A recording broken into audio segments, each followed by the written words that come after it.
"Mas, kamu yakin?" bisik Widya pelan. Suaranya bergetar, hampir tenggelam dalam keheningan kamar pengantin yang hanya diterangi lampu redup berwarna kekuningan. Di hadapanku, wanita yang baru saja resmi menjadi istriku itu menunduk malu. Jemarinya yang lentur, meski garis-garis halus mulai terlihat di sana, meremas pinggiran sprei putih dengan gelisah. Dadaku berdegup kencang, seolah ada genderang yang bertalu-talu di dalam sana. Malam ini adalah malam pertama kami, sebuah puncak dari segala badai yang kami lalui. Aku mendekat, menghirup aroma melati dan bedak bayi yang selalu menjadi ciri khasnya. Rasa gugup itu nyata, membuat tanganku sedikit gemetar saat menyentuh bahunya. Namun, di balik rasa cemas itu, ada gelombang cinta yang begitu besar. Kami akhirnya sampai di titik ini, melampaui segala prasangka dan caci maki dunia, siap menyatukan janji dalam ikatan yang paling suci. Semua ini bermula dari sebuah pertemuan yang seharusnya biasa saja. Namaku Aris, dan saat itu usiaku baru menginjak 25 tahun. Widya adalah sahabat karib ibuku sejak mereka masih duduk di bangku SMA. Sejak kecil, aku memanggilnya Tante Widya. Bagiku dulu, dia hanyalah sosok wanita dewasa yang ramah, yang sering membawakan kue kering saat berkunjung ke rumah. Namun, segalanya berubah ketika Widya kehilangan suaminya karena kecelakaan 5 tahun silam. Sejak itu, dia sering menghabiskan waktu bersama ibuku untuk sekadar berbagi cerita atau mengaji bersama. Aku tidak pernah menyangka bahwa kekagumanku pada ketegaran Widya akan berubah menjadi benih asmara. Dia adalah wanita berumur 50 tahun yang tetap menjaga keanggunannya. Tutur katanya lembut, pemikirannya matang, dan ada ketenangan di matanya yang tidak pernah kutemukan pada gadis-gadis seusiaku. Awalnya, aku mengira ini hanya sekadar rasa kagum seorang pemuda pada sosok yang lebih dewasa. Namun, intensitas pertemuan kami di rumah ibu perlahan-lahan mengikis batasan itu. Kami sering terjebak dalam diskusi panjang tentang buku, kehidupan, hingga filosofi sederhana tentang kebahagiaan. Suatu sore, saat ibu sedang pergi ke pasar dan Widya tertinggal di ruang tamu karena menunggu jemputan yang tak kunjung datang, aku memberanikan diri menyatakan perasaan. Itu adalah momen paling gila dalam hidupku. Aku ingat betul bagaimana wajah Widya memucat, lalu berubah menjadi tawa kecil yang terdengar getir. Dia menganggapku bercanda, mengira aku hanya sedang mengalami fase puber kedua yang terlambat. Namun, aku menatap matanya dengan kesungguhan yang mematikan tawanya. Aku bilang padanya bahwa cinta tidak mengenal angka, dan aku menemukan rumah di dalam dirinya. Badai yang sesungguhnya dimulai ketika ibuku mengetahui hubungan kami. Seperti yang sudah kuduga, ibu mengamuk. Beliau merasa dikhianati oleh sahabat baiknya sendiri, dan merasa putranya telah kehilangan akal sehat. Dia seumuran dengan ibu. Aris, apa yang akan dikatakan orang? Kamu ingin menikahi wanita yang lebih pantas menjadi ibumu? Teriak ibu malam itu, memecah kesunyian rumah. Ibuku menangis histeris, mengurung diri, dan menolak bicara dengan Widya. Widya sendiri sempat menjauh. Dia merasa bersalah, merasa menjadi perusak hubungan antara ibu dan anak.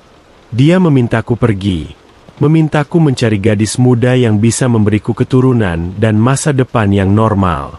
Namun, semakin aku didorong menjauh, semakin kuat keinginanku untuk bertahan. Aku tidak melihat Widya sebagai janda 50 tahun. Aku melihatnya sebagai jiwa yang melengkapi jiwaku. Aku bekerja keras, membuktikan bahwa aku tidak sedang main-main. Aku tetap datang ke rumah Widya, meskipun dia menolak membukakan pintu. Aku tetap mengirimkan pesan-pesan dukungan, meyakinkannya bahwa cinta kami bukan sebuah kesalahan.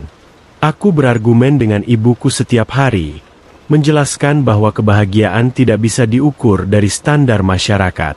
Puncaknya adalah ketika aku memutuskan untuk nekat. Aku tahu ibuku tidak akan pernah memberikan restu secara sukarela jika aku terus menunggu. Maka, dengan modal tabungan yang kukumpulkan dari hasil bekerja sebagai arsitek muda, aku mendatangi keluarga besar Widya di luar kota. Aku meminta izin kepada saudara-saudaranya. Meskipun awalnya mereka ragu, mereka melihat ketulusanku. Aku kembali ke Jakarta dan memberikan ultimatum kepada ibuku. Aku bilang aku akan tetap menikahinya, dengan atau tanpa kehadirannya, karena aku tidak ingin hidup dalam kepura-puraan. Proses pernikahan itu sangat sederhana. Tanpa pesta mewah, tanpa dekorasi megah. Hanya ada aku, Widya, wali hakim, dan beberapa saksi dari teman dekatku. Ibuku tidak datang. Ketidakhadirannya adalah luka terdalam di hari bahagia kami.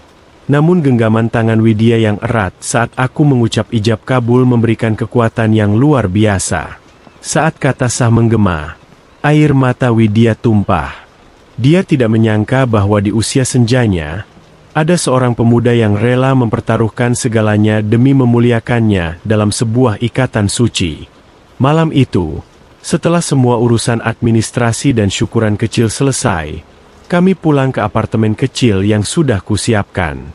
Disinilah kami sekarang, di dalam kamar yang sunyi namun penuh dengan gejolak emosi. Aku menatap Widya yang masih tertunduk. Aku tahu apa yang dia pikirkan. Dia merasa tidak percaya diri dengan tubuhnya yang tidak lagi muda. Dia merasa takut tidak bisa memberikan apa yang biasanya diharapkan dari seorang istri muda. Aku berlutut di depannya, mengambil kedua tangannya dan menciumnya dengan lembut. Widya, lihat aku, bisikku. Dia perlahan mengangkat wajahnya. Matanya berkaca-kaca. Aku bisa melihat pantulan diriku di sana. Aku menikahimu bukan karena ingin memamerkan kecantikan fisikmu kepada dunia. Aku menikahimu karena hatimu. Jangan pernah merasa kurang, karena bagiku, kamu adalah segalanya. Widya tersenyum tipis, sebuah senyuman yang menghancurkan segala keraguanku. Perlahan, aku merengkuh tubuhnya ke dalam pelukanku. Dadaku bergetar hebat saat merasakan detak jantungnya yang juga tidak beraturan. Ada kehangatan yang menjalar, sebuah rasa aman yang melingkupi kami berdua. Di bawah naungan cahaya rembulan yang masuk melalui celah jendela, segala beban di pundak kami seolah luruh. Kami saling menatap dalam diam yang panjang, sebuah komunikasi tanpa kata yang hanya bisa dipahami oleh dua orang yang telah berjuang melawan arus. Aku membelai rambutnya yang mulai diselingi uban dengan penuh kasih sayang. Bagiku, setiap helai rambut itu adalah tanda kedewasaan dan kebijaksanaan yang aku cintai.